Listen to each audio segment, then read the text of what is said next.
All right, so we need to find, before we build our first wall, we need to find our wall length. So I'm gonna run my tape measure along the line I just snapped up to the edge, right there, and right to the edge of our floor frame, and it's 118. So I'm gonna cut 2 plates at 118.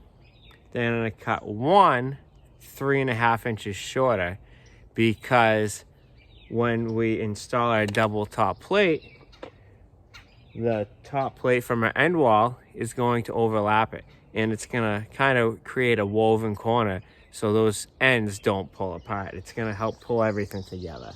So this first wall we're gonna build is gonna be completely straight. So I'm gonna build it. I'm gonna cut our 3 plates, and then I am going to lay it out and I'm going to assemble it. First, I need, just to get a quick wall height, I got it the other day, but I didn't write it down. Always write stuff down. Normally I should have a notepad on me.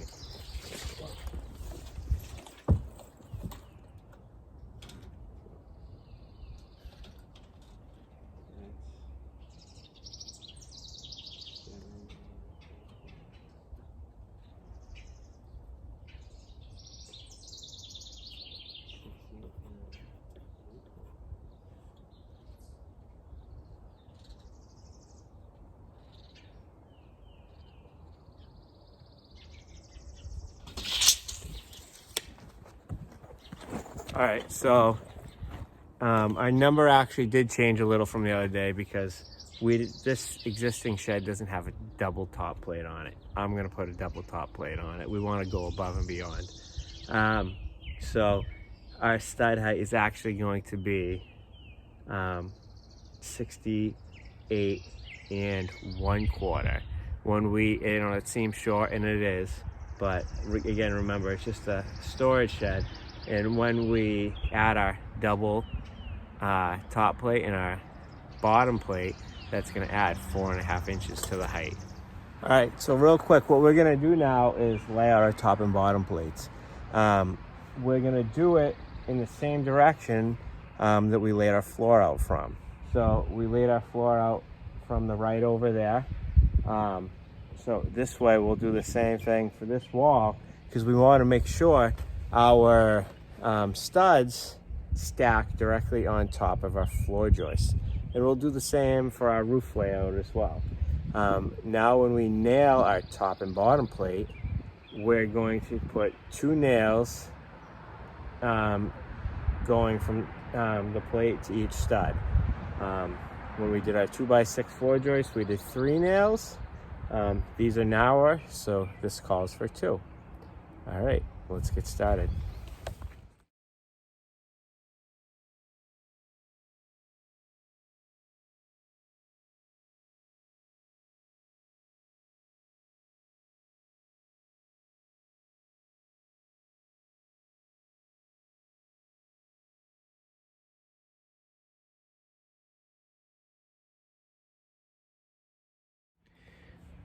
All right, so you saw I built my wall laying down.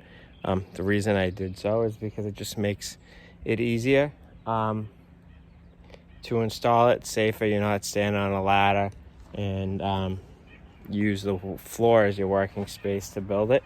So now what I'm gonna do is square our wall, and then I'm gonna stand it up.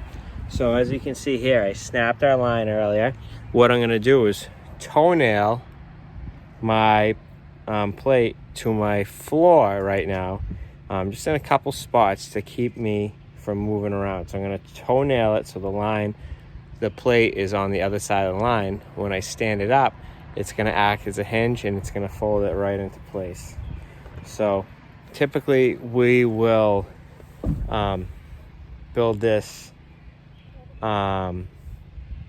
with wall sheathing on it. We aren't going to do that today, because our wall sheathing is actually going to double as our siding. So we're going to install what's called tongue and groove pine, and that's going to double as our sheathing and our siding.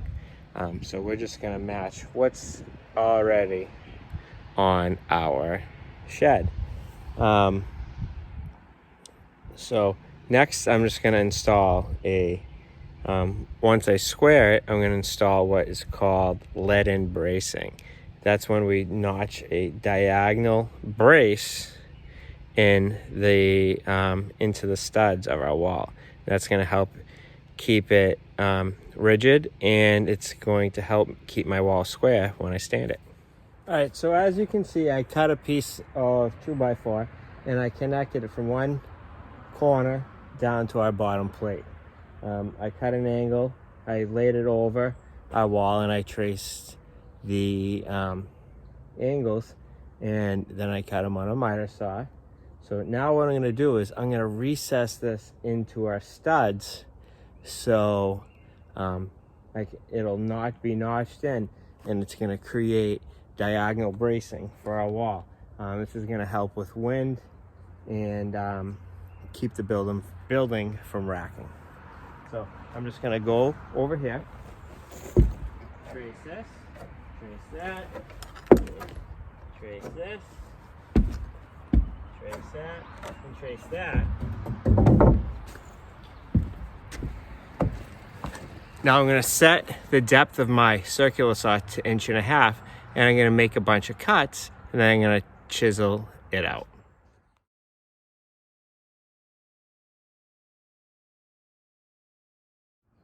Now, as you can see, I just made a series of relief cuts. So now what I'm going to do is just take my hammer, bang those right out, just like popping an ice cube out of an ice cube tray. If we have to, we could use our chisel to clean it up. But now we're going to break that right across as well. Breaks right out.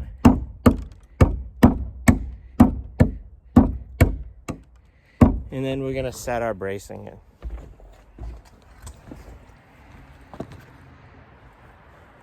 So this, as long as everything works, should go right in.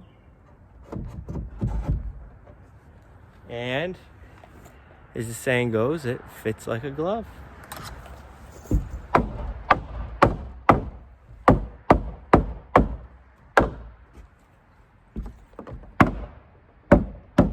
So now I'm just going to nail that in the corners and in the face. So I'm going to make sure I'm going to nail there. In the face, 1, 2. 2. 2. Oh, you just got to toe nail it. Right up.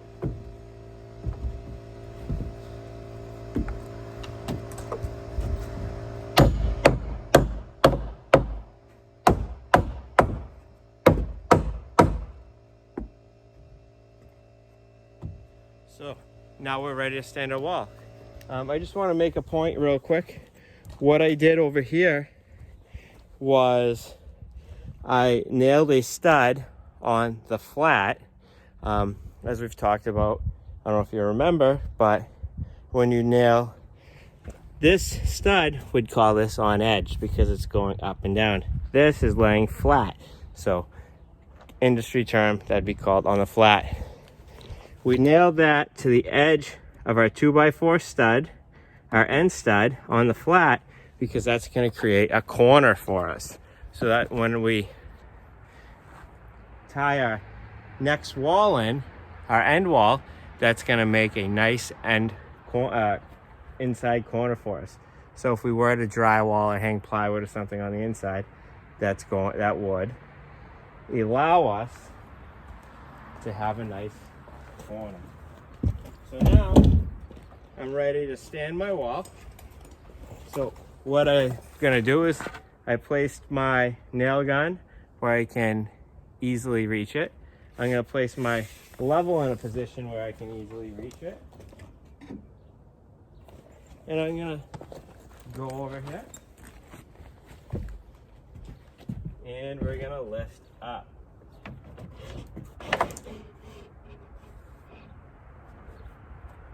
Whoop, I got in there.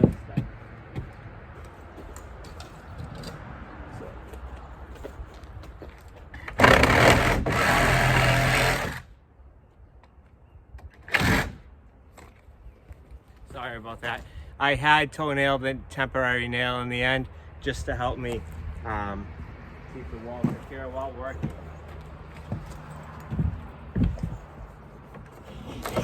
So right up with it. And we're gonna nail it. So it's perfectly right on my line. I'm going to actually